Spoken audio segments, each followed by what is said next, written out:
Muy buenos días. Qué bueno que el Señor hoy nos permite, nos permite estar delante de Él como iglesia para exaltar su nombre, para glorificarle, para honrarle, para rogar de parte de Él, sea trayendo a nuestras vidas su guía y su dirección por medio de la palabra. Qué gozo poder estar con ustedes en esta mañana. El domingo pasado no tuve ese privilegio, pero qué bueno que hoy el Señor entonces me permite junto a ustedes presentarnos como iglesia para adorar su nombre. Yo quiero invitarle a que usted tome la escritura. Vamos a ir al texto que es el texto en el cual en esta mañana estaremos meditando. Hechos capítulo 13, versículos 46 al 49. Y quiero contarle, seguramente ya muchos lo saben, pero algunos no, que en el día de hoy hemos hecho una pausa en los diferentes momentos de enseñanza de nuestra iglesia, tanto en las clases de la escuela de discipulado, como también en lo que ha sido la exposición del libro de los Hechos y aún lo que será esta tarde el culto que tendremos también delante del Señor. Hemos hecho una pausa en las diferentes enseñanzas y hoy entonces nos hemos enfocado o nos estamos enfocando con respecto a las misiones. El tema en esta mañana y a lo largo de todo este día son las misiones. Y vemos que este tema es sumamente importante porque tiene que ver con la tarea que nuestro Señor delegó para con la iglesia, en otras palabras, delegó para con cada uno de nosotros. Las misiones o la misión es ese tema fundamental y trascendental de las escrituras, que es necesario que como iglesia entonces hoy estemos siendo enseñados e instruidos por la palabra en cuanto a este tema justamente.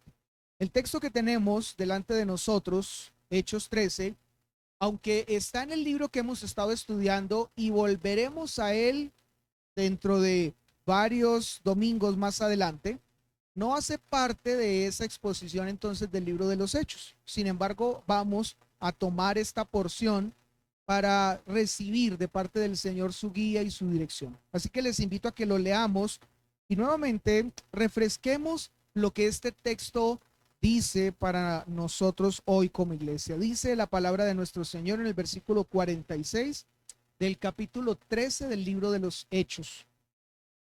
Entonces Pablo y Bernabé, hablando con denuedo, dijeron: a vosotros a la verdad era necesario que se os hablase primero la palabra de Dios, mas puesto que la desecháis y no os juzgáis dignos de la vida eterna, he aquí nos volvemos a los gentiles, porque así nos ha mandado el Señor diciendo: te he puesto para luz de los gentiles, a fin de que seas para salvación hasta lo último de la tierra.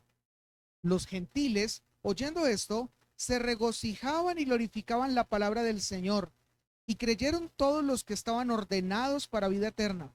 Y la palabra del Señor se difundía por toda aquella provincia. Les invito a que oremos. Buen Padre Celestial, en esta mañana nuevamente presentados delante de ti y de tu palabra, Señor, queremos rogar, Señor, que sea tu Espíritu Santo tomando ese control de nuestra mente, de nuestros corazones, de todo nuestro ser, Padre Santo, para que estemos completamente dispuestos, no solamente a ser oidores de tu palabra, sino también a ser hacedores, Señor, de ella. Porque, Señor, es esto lo que tú demandas de nosotros. Tú no quieres, Señor, una iglesia llena de conocimiento, pero con falta, Señor, de acción, con falta, Señor, de llevar a la práctica lo que tu palabra misma ha enseñado. Te ruego entonces que esta palabra que hoy, Señor, tú colocas frente a nosotros, sea para guiarnos como iglesia, pero también para desafiarnos a aplicarla y a llevarla, Señor, a una vida diaria de nuestra vida como iglesia y de nuestra vida como creyentes. Usa, Señor, el expositor, En tus manos, Señor, me coloco rogando entonces que seas tú a través de él, Señor, predicando tu santa palabra. Amén. Muy bien, estamos entonces en este día tan especial, Día del Señor, presentándonos delante de él, pero con el tema que ya hemos hablado, las misiones. Si usted estuvo en las clases que tuvimos antes de este culto, vio que allí estuvimos hablando de este tema, estuvimos hablando de una pareja de esposos que en el Nuevo Testamento desarrollaron la misión, que llevaron adelante la tarea de comunicar el mensaje, el evangelio en diferentes lugares. ¿Cómo se llamaba esta pareja? Aquila y Priscila. Y esta pareja, como lo leímos y lo compartíamos, fue una pareja que la historia bíblica con ellos empieza en la ciudad de Roma, pero por causa de que de allí son expulsados, van a Corinto. En Corinto conocen a Pablo y estando con Pablo, ellos son instruidos en el mensaje del evangelio y al mismo tiempo, estando en Corinto, ellos establecen una iglesia en su casa y allí comienzan también a ser parte de ese extendimiento del reino de Dios. Después, cuando Pablo continúa su viaje, van con él a la ciudad de Éfeso. Y estando en la ciudad de Éfeso, Pablo, después de también allí predicar el evangelio, toma la decisión de ir hacia Jerusalén, pero Aquila y Priscila se quedan entonces en Éfeso un tiempo más, acompañando y siendo parte de todo el trabajo que en Éfeso se estaba desarrollando. Pero lo último que nosotros conocemos de Aquila y Priscila, según el texto de Romanos que también fue leído, es que ellos regresaron al lugar donde habían sido expulsados, Roma. Y allí ahora ellos se encontraban haciendo parte de todo el trabajo que en la iglesia de Roma se llevaba adelante en esa predicación del evangelio. Vemos entonces cómo esta pareja, estos esposos, fueron parte de ese movimiento misionero del Nuevo Testamento. Vemos cómo ellos entonces hicieron parte de esa misión. Y hoy estaremos entonces justamente hablando de esto. Y quiero que también como manera de introducción estemos hablando acerca de lo que está sucediendo en Sublime Gracia. Para quienes de pronto no entienden a qué me refiero cuando hablamos de Sublime Gracia, como lo mencionaba hace un momento Shenier, estamos hablando, o quiero que hablemos por un momento, de esa iglesia que el Señor está llevando adelante y usándonos a nosotros para establecer en Soacha, muy cerca de aquí, un lugar donde se está predicando el evangelio y donde otras personas, igual que nosotros como en esta mañana, se han reunido para alabar el nombre de Dios, pero también para ser instruidos por su palabra. Quiero contarles, para los que no sabían, que este trabajo allí en Soacha empezó hace más o menos 7 años atrás.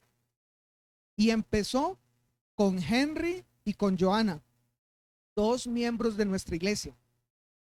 Pero curiosamente ellos lo han contado en varios momentos, que fue Joana quien motivó inicialmente a Henry a hacer esta tarea. ¿A qué? A invitar familiares, amigos, vecinos y compañeros de trabajo para reunirse en su casa y allí comenzar a compartir el mensaje. Después de esa invitación y ese ánimo que Joana le daba a Henry, él terminó entonces con una gran disposición de cumplir cada vez más esta tarea. Ahora, en los últimos 3 años, ellos se han trasladado 6 veces de lugar por las diferentes razones que los ha llevado a esto, pero una de ellas es porque al ir creciendo, los lugares donde estaban ya no permitían continuar allí. Inicialmente inició en el apartamento de la casa donde ellos vivían en Soacha, pero después fueron pasando a otros lugares y en el día de hoy llegaron a un nuevo lugar. Y cuando estoy hablando en el día de hoy es literalmente en el día de hoy. Hoy justamente el grupo, la iglesia que se está allí llevando adelante, está en un nuevo lugar. Quizás la mayoría conocieron el lugar anterior. Hemos visto algunas fotos cada domingo cuando se comparte el lugar donde ellos estaban. Este lugar era un lugar para alrededor de 35 personas. Pero el promedio ha estado en algunos momentos más que esto. Por eso fue necesario pensar en cambiar de lugar. Y ahora están en un lugar un poco más amplio, como un lugar que está dispuesto para un poco alrededor de 50 personas. Creo que el Señor ha estado bendiciendo y ha estado llevando adelante esta obra misionera que nuestra iglesia ha estado entonces liderando. Y creo que es necesario seguir recordando algo más de todo lo que allí ha estado pasando. Desde tiempo atrás, desde que inició todo este trabajo, la reunión era los viernes en la noche, en la casa, en el apartamento de Henry y de Joanna. Después, por un poco más de un año, se salió de allí, como les mencionaba, de su apartamento y se trasladó a un salón comunal del conjunto donde ellos vivían. Después de esto, ya dejó de ser las reuniones el domingo en la noche y comenzó a reunirse, perdón, los viernes en la noche, y comenzó a reunirse este grupo los domingos en la tarde. Y a principio de este año, este grupo, esta iglesia, ya pasó del domingo en la tarde al domingo en la mañana. Por eso es que muchos de ustedes no ven a Henry y a su esposa como antes los veíamos cada domingo en este lugar. Ahora ellos cada domingo se reúnen allí para, junto con la iglesia que está también en ese lugar, adorar el nombre del Señor. Pero también quiero contarles que cada domingo nuestra iglesia envía por lo menos 2 personas a hacer parte de todo el trabajo que domingo tras domingo se desarrolla en este lugar. Normalmente se envía una pareja. En el día de hoy, Diego y Gloria fueron las personas que fueron enviadas y están allí sirviendo y acompañando el culto en Sublime Gracia. Pero una vez al mes, la iglesia envía a uno de los diáconos o de los pastores para estar con Sublime Gracia y compartir la predicación y hacer parte de la comunión con los hermanos allí en Sublime Gracia. Pero quiero contarles que si es la voluntad del Señor, en este próximo mes de abril, que ya está a punto de empezar, se dará un paso más con Sublime Gracia. Ellos solo se reúnen ahora de las 10 a las 12 del mediodía. Pero si es la voluntad del Señor, en abril comenzará a haber clases de escuela dominical desde las 9 de la mañana, como los tenemos nosotros. Y algo más especial, de parte de nuestra iglesia enviaremos maestros a atender esta necesidad de dar estas clases en este tiempo. Si es la voluntad del Señor, el próximo domingo yo estaré allí con ellos. Y no solamente compartiré el mensaje, sino que tendré una reunión con las personas allí en Sublime Gracia para preguntarles cómo ven que Dios está llevando adelante este trabajo, cómo se sienten ellos frente a todo este proceso. Porque de esto dependerá que en junio el cuerpo pastoral y el cuerpo de diáconos haga una evaluación de todos estos primeros 6 meses del año. ¿Con qué propósito? De mirar si es la voluntad de establecer oficialmente la iglesia también en este mismo año. Queremos también en un par de meses, quizás mayo o junio, estar estableciendo el culto de oración de manera presencial allá en Soacha, en Sublime Gracia. Y si todas estas cosas siguen como han venido, guiadas por el Señor, entonces en agosto los miembros de esta iglesia se reunirán para determinar si es el tiempo ya de establecer esta iglesia oficialmente. Y si los miembros así lo determinan, en el mes de octubre, si es la voluntad del Señor, se estará haciendo una ceremonia de establecimiento oficial de esta iglesia. Y no solamente la ceremonia para establecer la iglesia, sino también a su pastor, a Henry. Yo creo que todo esto nos debe a nosotros emocionar y nos tiene a nosotros que llenar de gozo y de alegría por lo que el Señor está haciendo. Porque el Señor nos está usando para iniciar una nueva iglesia. Una nueva iglesia que hace parte del cumplimiento de la obra misionera. Creo que nosotros en muchos otros momentos hemos escuchado, nosotros podemos participar de la obra misionera de diferentes formas. ¿Cuál es la principal?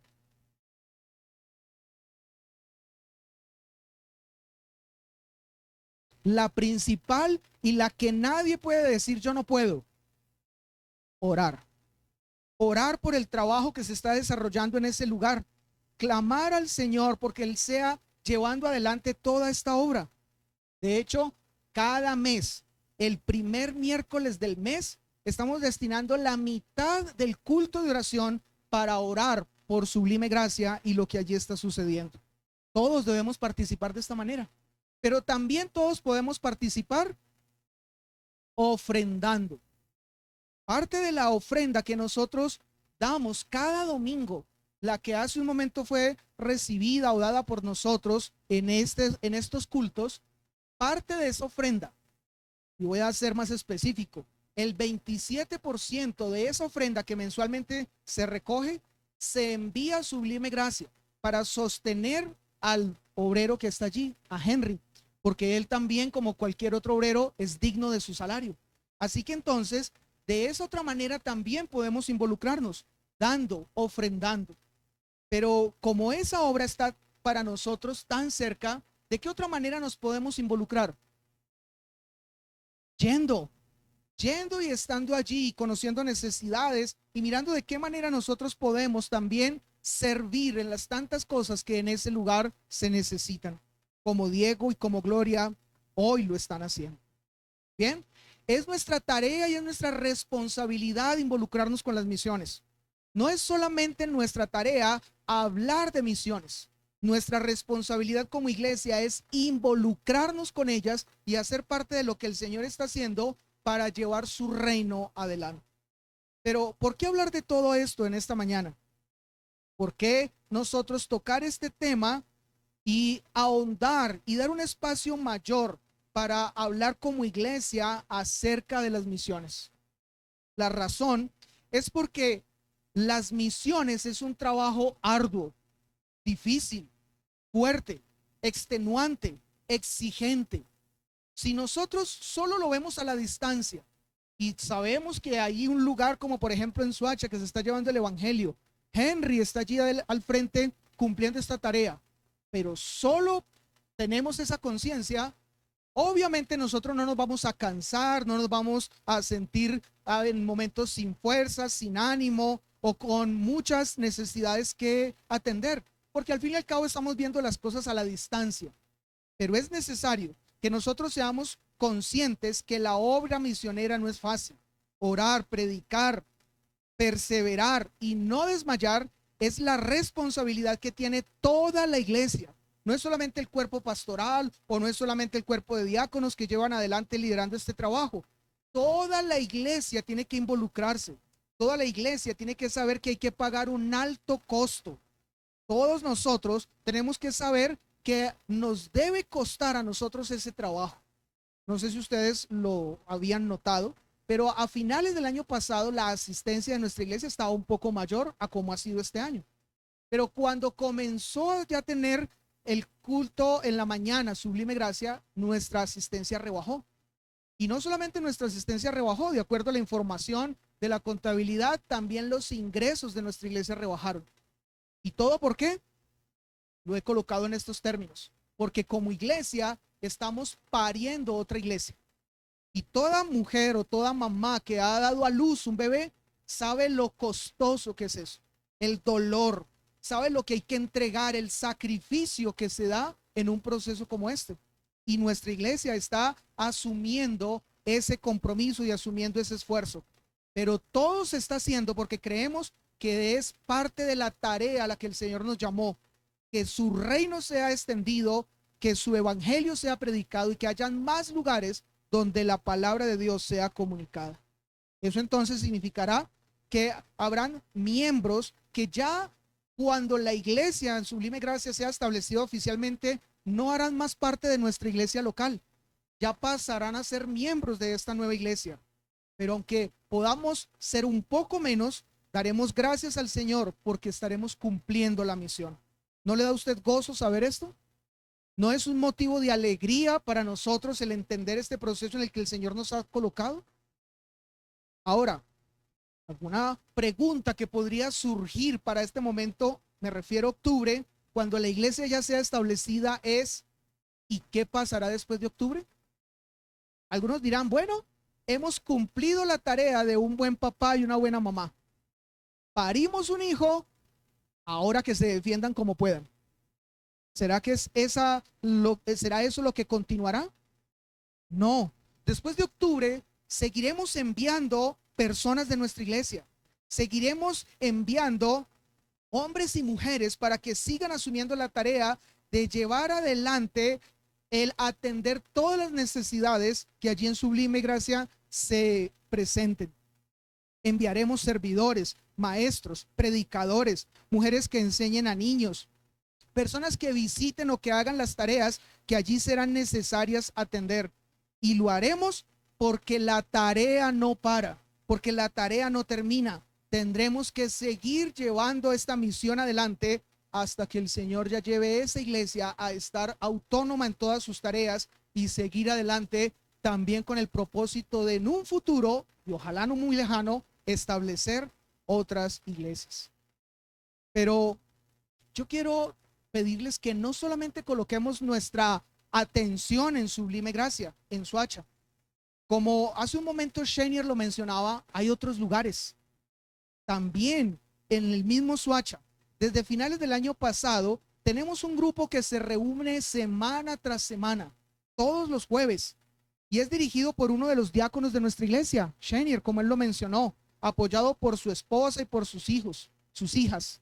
Y la pregunta aquí es, ¿qué planes tiene Dios con este grupo? Hace 7 años, lo que hoy es Sublime Gracia era un grupo de casa, en un apartamento. No se tenía en mente de que quizás Dios usaría esto para establecer una iglesia. Pero con este grupo que ha empezado desde el año pasado, Shanier, ¿qué planes tiene Dios? Y aún mucho más, la pregunta es, ¿y tú de qué manera te puedes involucrar para los planes que Dios tiene con este grupo? Pero no solamente pensemos en él. También desde el año pasado, en la Casa de Luz, una de las personas de nuestra iglesia, aquí en Kennedy, se está reuniendo también un grupo. Y este grupo ha tenido como propósito el evangelismo. Llevar el mensaje de Dios a otras personas. ¿Y tú de qué manera te puedes involucrar para ser parte de este grupo que todos los jueves se reúne? Igual que el grupo también de Insuacha con Shanier. Pero aún más, no podemos olvidarnos que hay otro grupo que también todos los sábados se reúne. Es un grupo que quizás muchos no lo verían con una gran importancia. El grupo de niños, donde Sandra en su casa, en el apartamento, en Los Mártires, en un conjunto, donde ha reunido en un promedio de 10 niños. Y donde uno diría, pero ¿y niños? ¿Para qué un grupo con niños? ¿Y por qué estar comunicando la palabra del Señor a niños? ¿Por qué? Porque Dios de todos estos niños puede el día de mañana estar llamando a maestros, puede estar llamando a hombres a predicar el evangelio, a ser pastores y a ser misioneros. Una tarea que hoy se está cumpliendo largamente, una tarea que es extenuante también, pero que tiene el propósito de que el reino de los cielos sea extendido a través de ellos. ¿De qué manera tú te puedes involucrar para ser parte de todo este trabajo? No miremos las misiones como que las misiones son los que tienen que ir por allá a otros países, los que tienen que ir por allá a otras culturas, los que tienen que dejar su casa y viajar miles y miles de kilómetros para cumplir la misión. También tú y yo y nosotros como iglesia estamos llamados a ser parte del cumplimiento de las misiones. Ahora, cuando cumplimos la misión, tenemos que estar dispuestos a encontrarnos con situaciones que no nos agraden mucho. Volvamos al texto. Volvamos al texto del que hemos hablado o leímos hace un momento. Creo que una de las primeras cosas con las que nosotros nos encontramos al cumplir la misión es que la gente rechaza el mensaje. Eso es algo que sucede al cumplir la misión. Eso es algo que muy seguramente con muchos de nosotros, la primera vez donde nos fue comunicado el mensaje, nosotros actuamos de esa manera. ¿Cómo? Lo rechazamos. No nos interesó. Dijimos después, o eso no es verdad, o eso es para que personas se enriquezcan. Yo quiero pedirles que ustedes vayan al versículo 46, en la mitad de este capítulo 13, y allí vamos a encontrar que eso fue lo que sucedió cuando Pablo y Bernabé estaban predicando la palabra. Dice la mitad de este versículo: a vosotros A la verdad era necesario que se os hablase primero la palabra de Dios. Había un plan. Que estos judíos, que es a los que hace referencia este texto, a ellos primeramente se les predicara la palabra de Dios. Mas, puesto que la desecháis, les fue predicada la palabra, pero ¿cuál fue la reacción de ellos? ¿Qué fue lo que ellos hicieron al oír esta palabra? La desecharon, la rechazaron. Yo me pregunto, ¿cuántas personas a lo largo de todos estos 7 años que Henry y Johanna han hecho la tarea allí en Soacha, cuántas de las personas a las que ellos les han predicado han rechazado el mensaje? En una ocasión, Henry compartía, si todas las personas a las que ellos les han predicado el evangelio permanecieran y estuvieran allí y hubiesen aceptado, no caberían ni siquiera en el lugar donde están, ni en uno de los lugares donde estuvieron, que era grande, que era una capacidad más de 100 personas. Pero ¿cuál es la realidad? La realidad es que muchos rechazan. Pero esa no debe ser la razón por la que nosotros entonces dejemos de cumplir nuestra tarea. No hemos sido llamados para pensar que cuando cumplimos la misión seremos evaluados por los resultados. Si tenemos un resultado de 50, 100, 200, 500 personas, no seremos evaluados por eso, seremos evaluados por la obediencia. Por a pesar de que el tiempo transcurra, nosotros permanezcamos siendo fieles a la tarea que nos ha sido encomendada, a seguir predicando. Mi tarea no es convertir a nadie, mi tarea es predicar el evangelio. Esa es la tarea que todos debemos nosotros cumplir en el lugar donde el Señor nos llame. No tenemos que ir al África. Esta mañana estábamos hablando con los chicos en la clase de que en el caso de Héctor Dávila, él está en una tribu. Y esa tribu es una tribu por allá metida en las montañas. Bueno, yo no tengo que irme hasta allá exclusivamente para decir que cumplo la misión. En el lugar donde yo estoy puedo cumplirla, pero seré evaluado no por la cantidad de personas que me acepten y escuchen y hagan parte de quizás una nueva iglesia, sino por la obediencia, la perseverancia, la dedicación, el compromiso que yo tenga de predicar el mensaje. Ahora, no solamente nosotros encontraremos en el ejercicio de llevar adelante la misión, de llevar adelante el conocimiento del evangelio, personas que rechacen, sino también algo más que encontraremos según el texto que tenemos delante de nosotros, es que personas menospreciarán el mensaje. No solamente lo rechazarán, lo menospreciarán. Versículo 46, mismo versículo, pero al finalizar el texto, ¿qué nos dice este versículo 46? Y no os juzgáis dignos de la vida eterna. ¿Qué significa eso? Y no os juzgáis dignos de la vida eterna. Es decir, como lo plantea un comentarista, ya que ustedes no se consideran dignos del tener la vida eterna. Ellos escucharon ese mensaje que Pablo y Bernabé estaban predicando, pero ellos dijeron, eso no tiene que ver con nosotros. Eso son fábulas, inventos. Eso no es cierto. Eso no va acorde con lo que hemos oído y escuchado desde hace tiempo. Ellos al final terminaron diciendo, nosotros no somos para eso. Nosotros no encajamos dentro de lo que ustedes están diciendo. Y podríamos aún, dentro de esta misma expresión, ver que hay como algo burlón que Pablo está citando. Ellos están diciendo, él está diciendo de ellos, nosotros no casamos, nosotros no cabemos.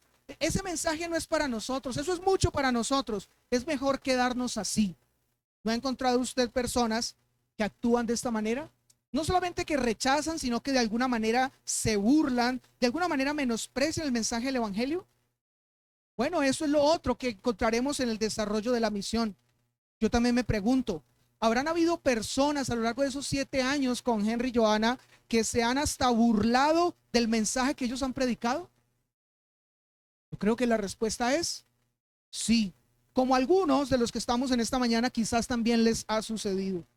Pero a pesar de esto, lo claro en la palabra de Dios es que Dios mismo se sigue glorificando enviando misioneros a muchos lugares a predicar la palabra.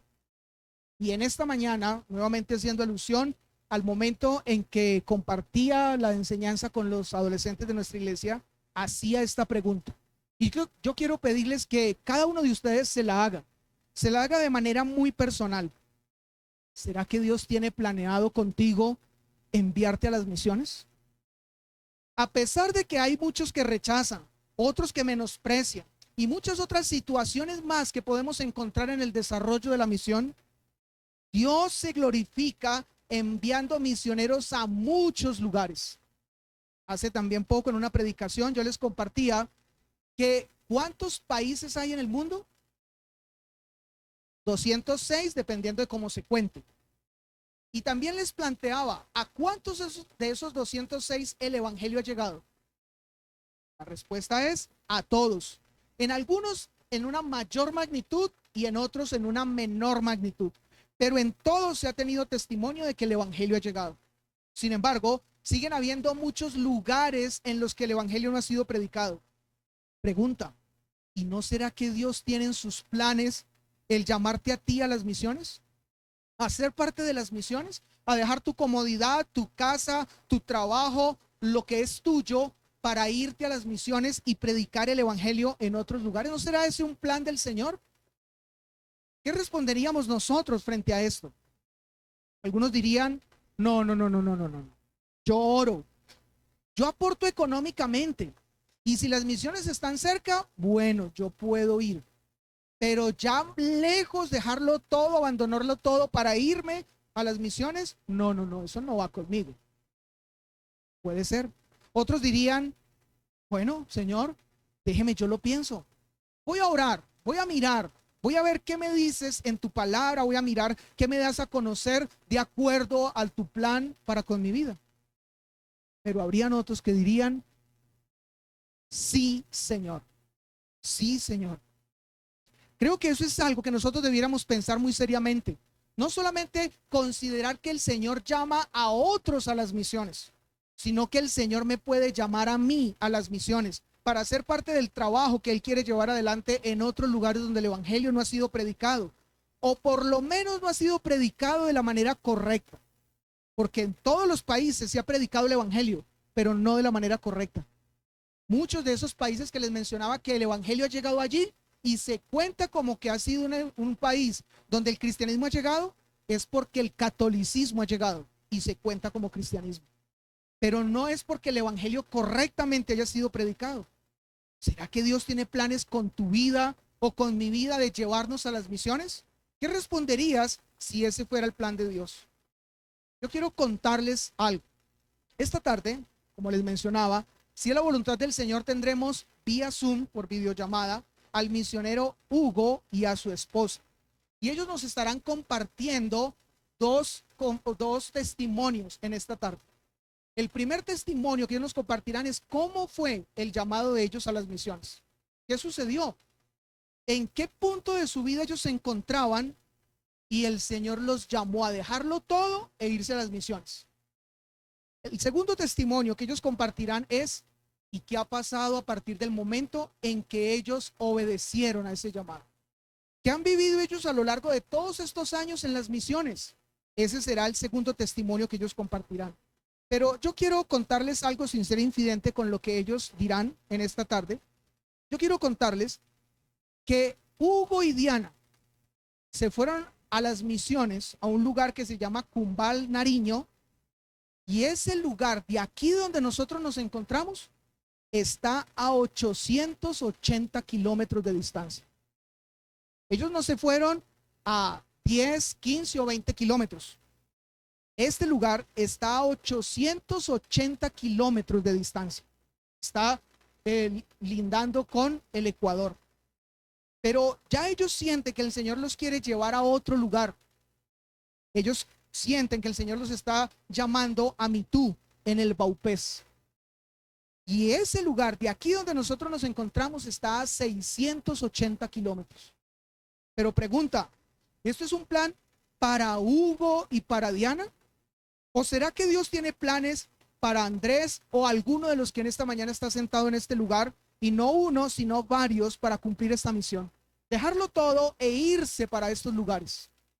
¿Tú estarías dispuesto a abandonar tu casa, tu trabajo, tu carrera, tu negocio, tu vida, con tal de cumplir esta tarea y esta misión? Sé que muchos dirían no, pero también sé que muchos dirían sí, porque entienden que el valor de la vida no está en lo que aquí hagamos, sino en lo que hagamos para vida eterna, en lo que hagamos pensando en lo que está después de la muerte.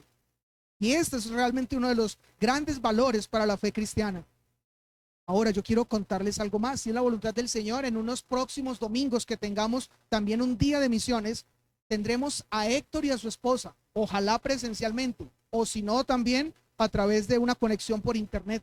Pero quiero contarles que Héctor y su esposa, ellos se fueron a un lugar que está a distancia de nosotros de 703 kilómetros en norte de Santander, a predicar el evangelio en la tribu Barí Motilón, en Convención, norte de Santander, colindando con Venezuela. Definitivamente no son personas valientes, no son personas aguerridas, no son personas decididas. Es un Dios llamando personas para cumplir la misión. Es un Dios moviendo corazones. Es un Dios que puede mover su corazón y el mío para una tarea como esa. Y si ustedes y yo queremos agradarle, pues creo que la respuesta a no cabería dentro de nosotros. Ahora, en el texto que nosotros estamos entonces estudiando, nosotros estamos viendo que si nos devolviésemos un poco, hubo una iglesia que fue la iglesia que envió a Pablo y a Bernabé inicialmente. Esa iglesia era la iglesia que estaba en Antioquía de Siria. Yo les pedí en una ocasión, no vayamos a confundir Antioquía con Antioquia. Era una iglesia que se encontraba en Antioquía de Siria y envió a Pablo y Bernabé y los envió a otro lugar, que es el texto en el que estamos leyendo, y ellos llegan a un lugar que se llama Antioquía de Pisidia. Aunque el primer nombre es lo mismo, Antioquía, el segundo nombre es el que lo diferencia. Ellos llegan a un lugar llamado Antioquía de Pisidia y pregunta, ¿cuántos kilómetros transcurrió o llevó Pablo para llegar hasta allí? Según la historia, alrededor de 800 kilómetros. 800 kilómetros que tardaron alrededor de 4 semanas para llegar a este lugar. Ahora, yo les confieso, en el caso de Hugo y de Héctor, especialmente Hugo, cuando él tiene que viajar aquí a Bogotá, él llega hasta Nariño, hasta la capital, hasta Pasto, ¿y qué hace allí? Un avión, toma un avión y llega a Bogotá, o quizás a Cali, o a Popayán, y viaja en avión y llega a Bogotá.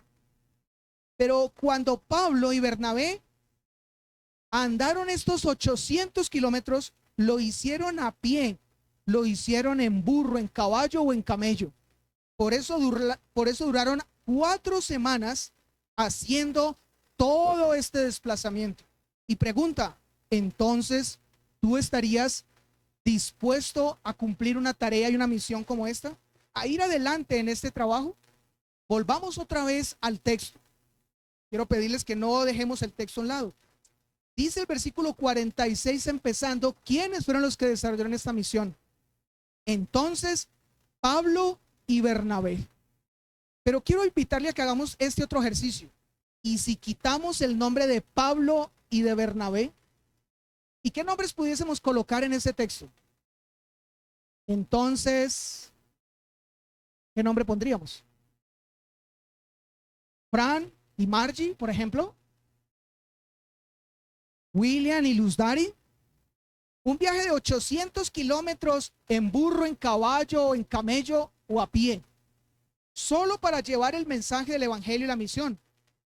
Pablo y Bernabé entonces cumplieron esta tarea, pero como ya lo leímos en ese mismo versículo 46, dice el texto, a vosotros a la verdad era necesario que se os hablase primero la palabra de Dios. Había un plan, y ese plan era llevar el evangelio a quienes inicialmente se suponía debían escuchar, pero no quisieron hacerlo. Así que entonces, ¿qué fue lo que Dios hizo? Dios entonces, después de haberles dado de nuevo autoridad o claridad a Pablo y a Bernabé para predicar el evangelio, les dijo, dejen ahora a estos judíos y que hagan. esa palabra de Dios ya no la prediquen a judíos que inicialmente se suponía tendrían más disposición para escuchar. Ahora predíquenla a gentiles, los no judíos, los que no se tenía planes que oyeran, los que no se tenía calculado que estuvieran dispuestos a escuchar, pero predíquenles a ellos. Y por eso el final del versículo 46 de nuestro texto dice: nos volvemos ¿a quiénes? A los gentiles, a los que inicialmente no estaba planeado predicarles, pero a ellos nos vamos. ¿Sabes? ¿Qué tal que los gentiles en la mente de Dios para con usted y para conmigo sean africanos o asiáticos? Y alguno pensará, ah, bueno, pero no, eso es ir hasta una cantidad de kilómetros inmensa. El día de ayer, aquí en la plazoleta que está al lado junto a nosotros, se estaba haciendo un homenaje, o se estaba haciendo un programa para homenajear a los asiáticos que han venido a ayudar a construir el metro. ¿No será que el Señor tiene en sus planes que nosotros participemos en comunicarle a personas el evangelio y no tener que ir hasta allá, sino que ellos vienen hasta acá? Pero somos nosotros parte de ese plan misionero del Señor. Si es así, yo creo que es necesario que nosotros nos hiciésemos la pregunta: ¿quién ha sido el más grande misionero? ¿Quién ha sido el más grande de los misioneros? Hablemos un poco acerca de Pablo, que escucho por allí en susurros. Pablo, vamos a mirar los buenos matemáticos. Pablo, en su primer viaje misionero, igual a pie, en burro, en caballo, en camello, recorrió, según los historiadores, alrededor de 2.250 kilómetros. No en moto, no en carro, no en bus, no en avión. Cuando pudo, en otros momentos fue en barco, pero inicialmente a pie, burro, caballo, camello. El primer viaje misionero fue alrededor de 2.250 kilómetros. El segundo viaje misionero, Pablo en él recorrió alrededor de 4.800 kilómetros. Y en el tercer viaje misionero, que fue el viaje más extenso de Pablo, se cree que él recorrió alrededor de 5.000 kilómetros. Y en el cuarto, que no fue un viaje misionero propiamente planeado por él, ni subsidiado por las iglesias que lo hacían o las personas que lo hacían, él fue llevado a Roma, y ese también es contado como el cuarto y último viaje misionero. En ese último viaje, el apóstol Pablo recorrió alrededor de 3.500 kilómetros para llegar a Roma. Pregunta: ¿cuántos kilómetros recorrió el apóstol Pablo en esos 4 viajes misioneros? Recorrió alrededor de 15.550 kilómetros. Quiero que usted tenga presente eso. Pero si alguno no tiene en cuenta o quizás le cuesta calcular, uno dice, ay, bueno, 15.550 kilómetros, bueno, eso lo recorre uno fácilmente. Claro, hoy en avión sí, pero a pie, en camello, en burro, en caballo, no. Pero yo quiero que usted se haga una idea de cuánto es esto. Es como viajar 5 veces de manera doble desde la quebrada San Antonio en el río Amazonas, que es lo más abajo en el sur de Colombia, hasta Punta de Gallinas en La Guajira, que es la parte más al norte de nuestro país. Es estar en el Amazonas, ir a La Guajira, volver al Amazonas y repetir ese viaje 5 veces. 5 veces. ¿Tú estarías dispuesto a algo como esto? El apóstol Pablo hizo esto a lo largo de 10 años. Y algunas de las ciudades donde él estuvo fue Siria, Chipre, Asia Menor, Grecia, Malta, Italia, entre otras. Pero cuando llegó a esos lugares, en todas él tenía el mismo propósito: predicar el evangelio. Él no se dedicó a nada más, aunque él hacía carpas. Y de esta manera es que él se conoce con Aquila y con Priscila. Pero era para no depender de la iglesia y que la iglesia tuviera que sostenerlo. Y entonces, en todos esos lugares, él siempre llegaba con la tarea de predicar el evangelio. Según también los historiadores, Pablo estableció alrededor de 20 iglesias a lo largo de todo su ministerio. ¿Será que el Señor tiene planes para contigo? Esta mañana, si usted estuvo en la clase de escuela dominical, usted se dio cuenta que hablábamos de Aquila y de Priscila. El nombre de ellos dos aparece 6 veces en las Escrituras, pero de esas 6 veces en las Escrituras, 4 aparecen de una manera diferente. ¿De qué manera diferente? Aparece primero Priscila y después Aquila. Para que no confundamos, Priscila la mujer y Aquila el hombre. Cuando se nos comienza a contar de ellos, primero se menciona a Aquila y después a Priscila. Primero el hombre y después la mujer. Pero en 4 de los textos se menciona al contrario. Primero a Priscila y después a Aquila. Y la pregunta es ¿por qué? ¿Qué? Si en la escritura inspirada por el Espíritu hay tanto detalle en cada una de las partes inspiradas por él, ¿por qué si el hombre es el responsable de llevar adelante el liderazgo, la predicación, el evangelio, por qué se menciona primero a Priscila y después a Aquila? Algunos historiadores concluyen que la razón de hacer esto es para mostrar el protagonismo de Priscila, para mostrar que Priscila ocupó un lugar valioso e importante en el llevar adelante la misión. Recuerden, ellos estuvieron en Roma, después fueron a Corinto, después a Éfeso y después volvieron a Roma. Pero esto es para mostrar que Priscila fue importante en llevar adelante toda esta tarea, en que Priscila no fue una espectadora más, no, ella era una mujer y ella no estaba usurpando el lugar del hombre, pero estaba cumpliendo la tarea a toda cabalidad. Una mujer comprometida con el evangelio y con llevar adelante esta tarea. ¿Cuántas mujeres hay en esta mañana en este lugar? ¿No será que el Señor está queriendo llamar a más Priscilas para hacer también esta labor? Para que más hombres y mujeres escuchen el mensaje del Señor. Yo creo que pueden haber más Priscilas en esta mañana en este lugar, junto con Aquilas, para llevar el mensaje a donde todavía no ha sido escuchado. Pero nos habíamos hecho una pregunta. La pregunta es, ¿quién fue el más grande misionero? Y frente a eso, algunos respondieron, el apóstol Pablo. Y la respuesta frente a esta pregunta es no. El apóstol Pablo no fue el más grande misionero. Yo quiero contarles que cuando nosotros revisamos la historia del cristianismo, encontramos a otros misioneros. Por ejemplo, ¿ustedes han escuchado hablar de William Carey? Misionero en la historia del cristianismo. Un misionero que vivió entre los años 1761 y 1834. Fue un bautista inglés reformado, como nosotros. No vamos a decir, es que fue un carismático de esos que son apasionados y eso, se van para donde ellos piensen y llegan a donde no calcularon y allá hicieron algo. No, no, no. William Carey fue un bautista inglés reformado. ¿Y saben cómo fue conocido William Carey? William Carey fue conocido como el padre de las misiones modernas. Ustedes pueden buscar en internet su historia, la historia de William Carey. Él se dedicó a una labor que alguno diría, bueno, pero es que era alguien con grandes capacidades.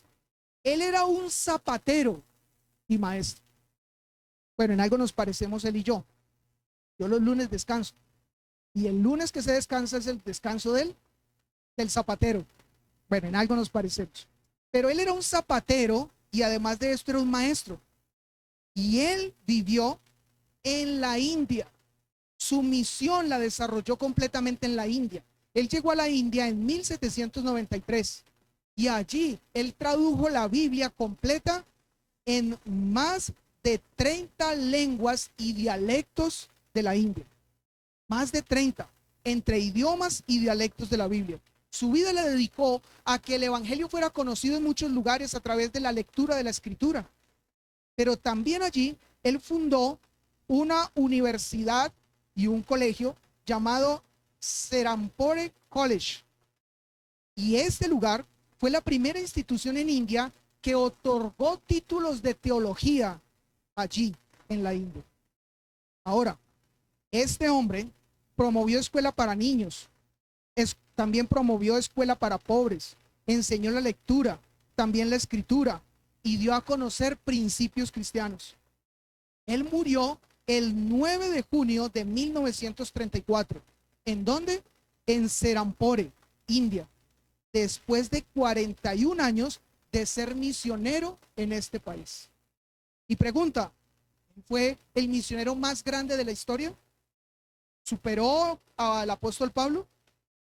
Pues si alguno concluyera que William Carey fue el misionero más grande de la historia porque es el misionero considerado como el misionero de la época moderna, la respuesta es no. No, ni el apóstol Pablo, ni William Carey, ni todos los otros misioneros que pudiésemos nombrar en esta mañana pueden ser catalogados como el misionero más grande de la historia. ¿Quién es el misionero más grande de la historia? Quiero pedirles que vayamos al texto nuevamente. Hechos capítulo 13, versículo 47.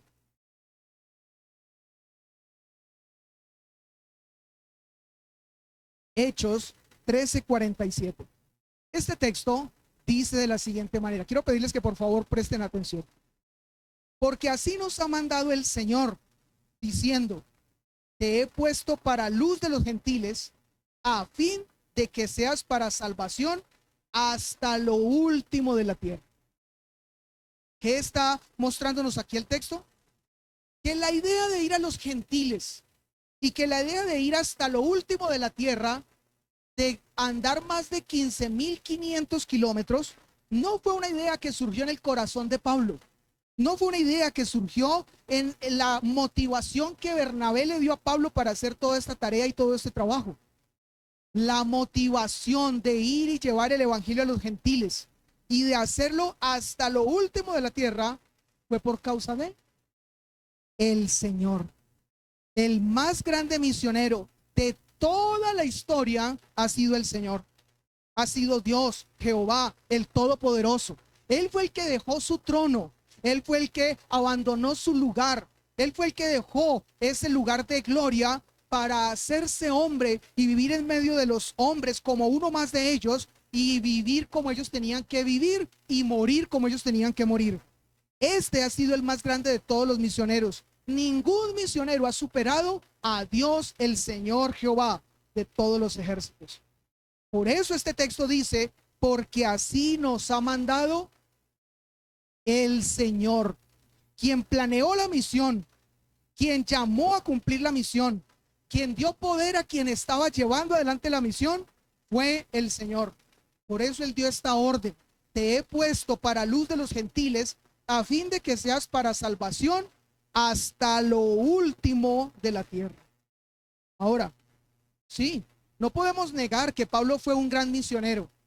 Más de 15.000 kilómetros, eso no lo recorre cualquiera, y mucho menos en las condiciones en que él lo hizo.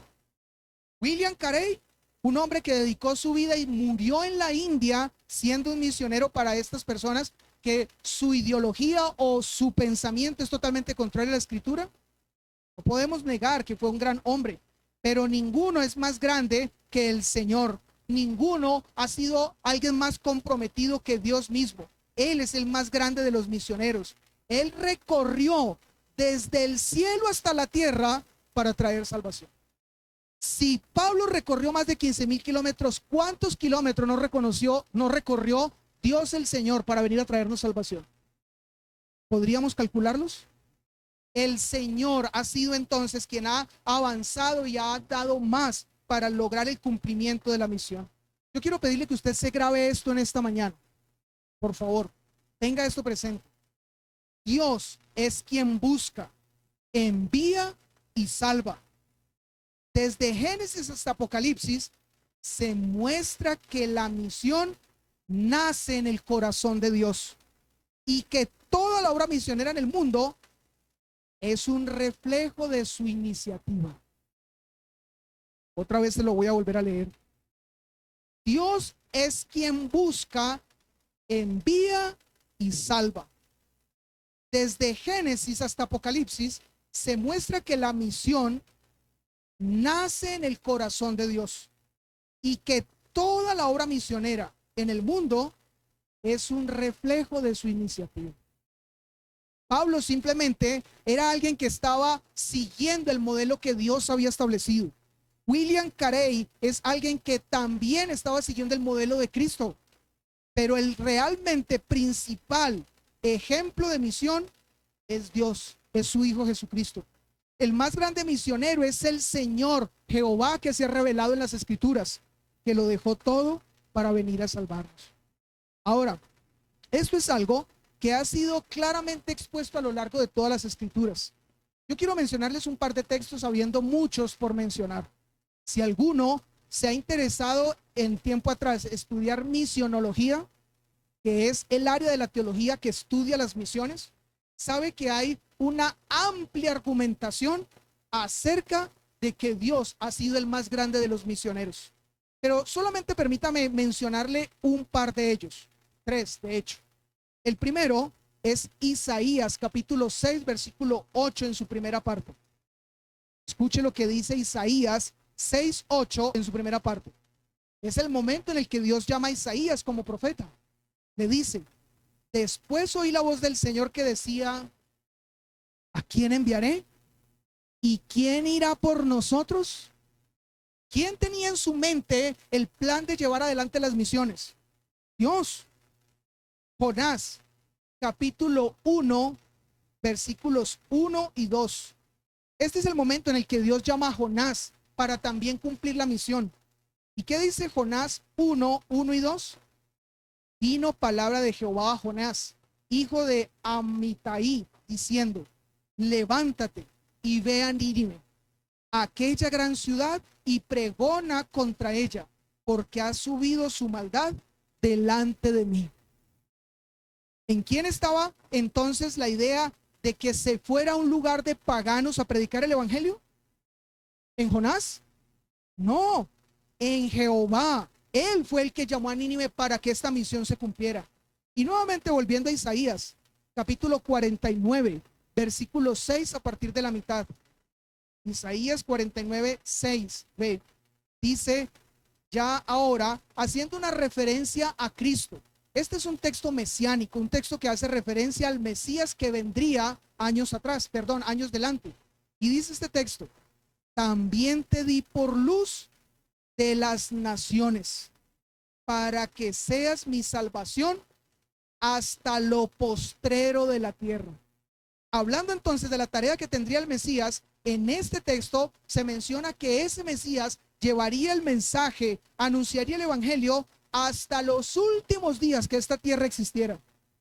Todo esto ha sido un plan de Dios.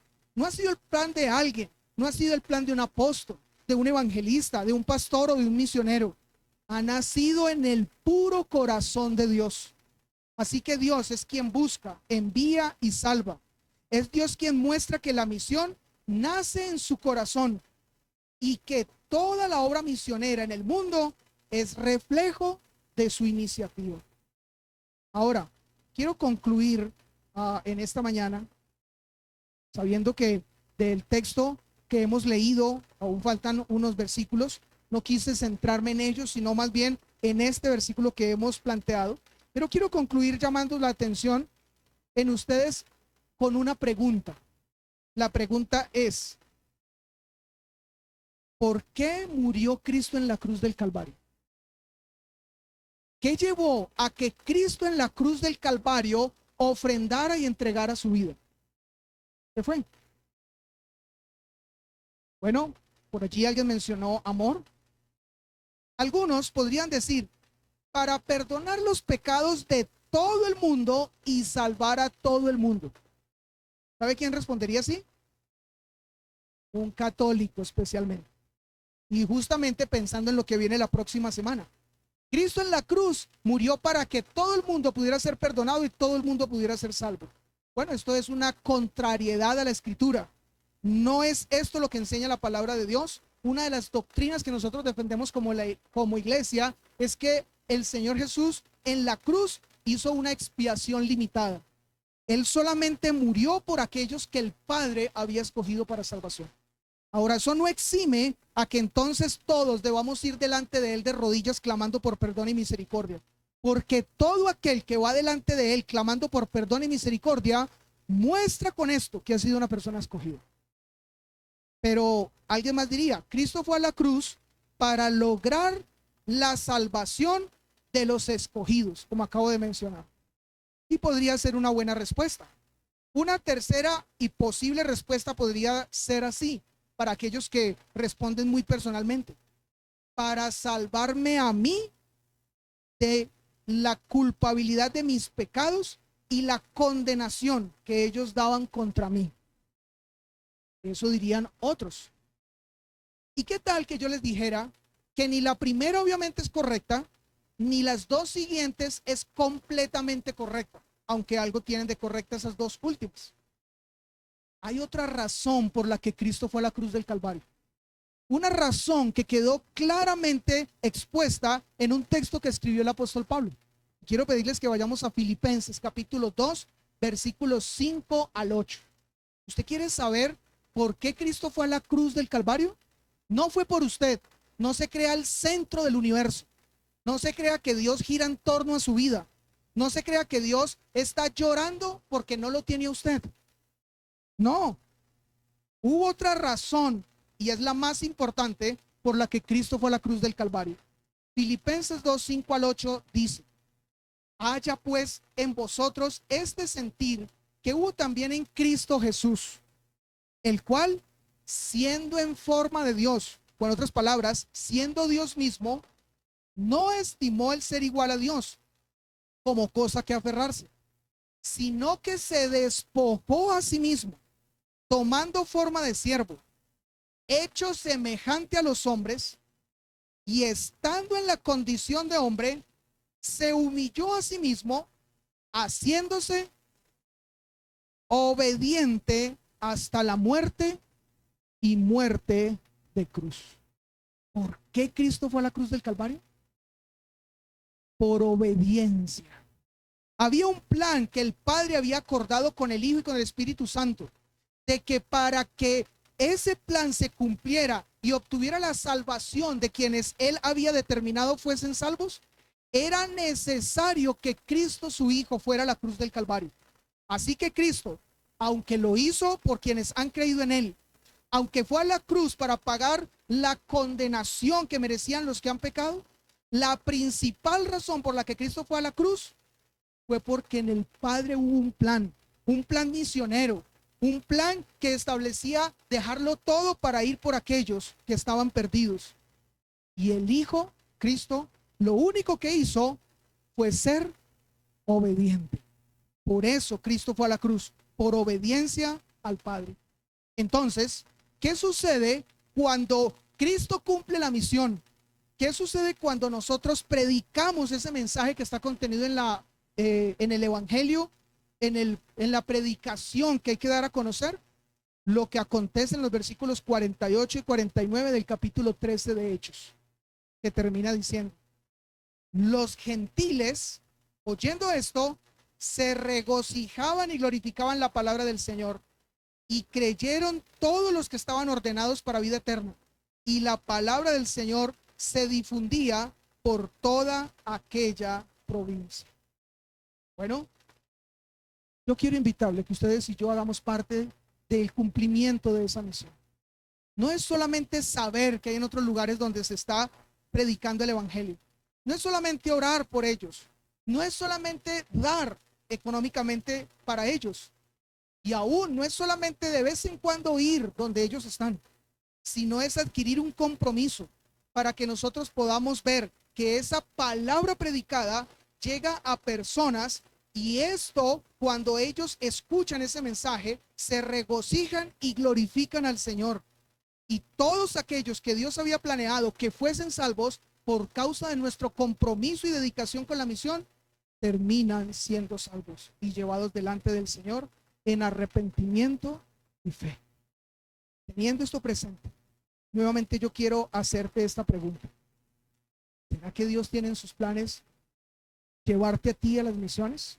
¿A hacer un trabajo como este en algún otro lugar diferente donde tú estás? ¿Cerca o lejos? ¿Será que Dios tiene en sus planes soberanos llamarte a las misiones?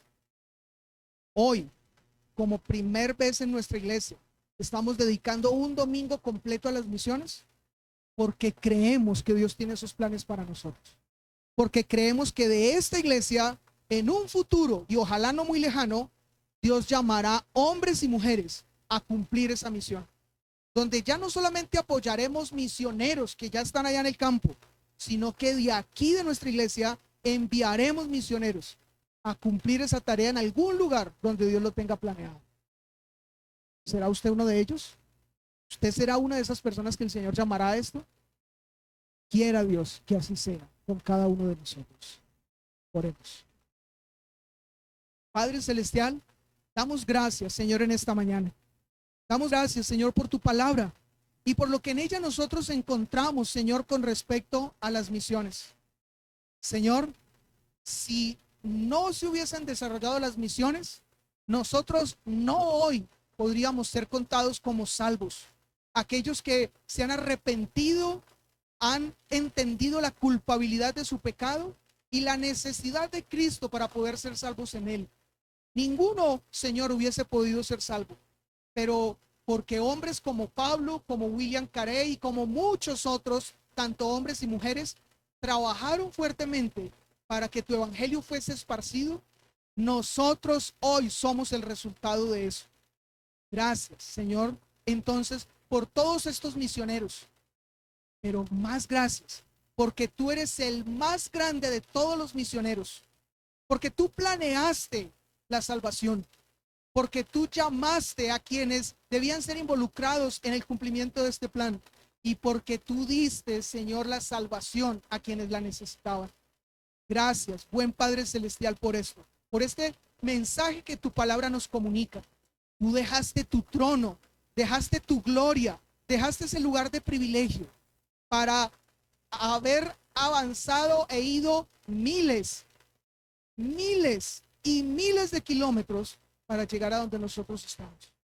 Gracias por ese ejemplo enorme de ser el más grande de los misioneros. Gracias, Señor. Ahora llévanos a nosotros a seguir tu ejemplo, a, Señor, entender que también ese ejemplo es para que nosotros lo sigamos, para que nosotros hagamos parte de la misión, para que de esta iglesia en un futuro y ojalá no lejano estemos enviando misioneros de nuestra iglesia a llevar el evangelio a muchos lugares. Señor, que esa sea la oración contestada, que ese sea, Señor, el futuro de nuestra iglesia. Enviemos misioneros para que otros como nosotros sean alcanzados con el evangelio. Tú, el más grande de los misioneros, sea a ti la gloria y la honra por los siglos de los siglos. Dios los bendiga.